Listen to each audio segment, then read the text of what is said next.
National NFL analyst Ross Tucker on the importance of the final three games for rookie quarterback Shedeur Sanders.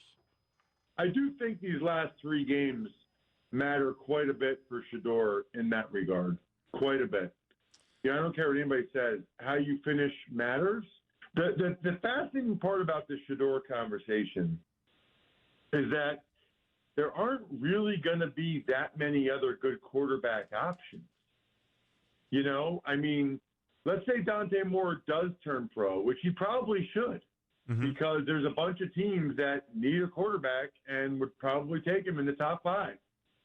So, but let's say, there's a couple different arguments. The one conversation is if they can get Mendoza or Moore, I think they probably do that as opposed to Shedeur.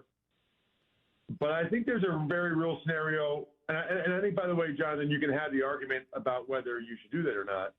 But other than those guys, what are your other options? I mean, all these guys are staying in school. All these guys are going back to school. And so it does feel like on some level, a year to really find out what you have in Shedeur if you haven't made that decision by the end of these next three games. Let's welcome in Jeff Lloyd, host of Browns 3D on the Orange and Brown Report. Jeff, when I listen to that, I get a headache from the quarterback talk. This was supposed to be a great quarterback draft until it wasn't. And the problem is, yes, the Browns need a quarterback. They also need two tackles, a big wide receiver, and a partridge in a pear tree. I could agree with you more.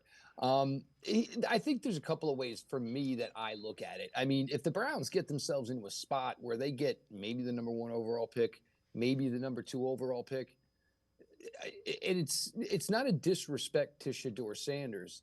It's just that the room has been such an issue since '99, if we're being completely honest, obviously, that if they said, you know what, we really like Shedeur, we think he absolutely can be a starter, but we're still going to draft Mendoza or Moore. Why? Because I want for the first time this quarterback room to be a room of a strength.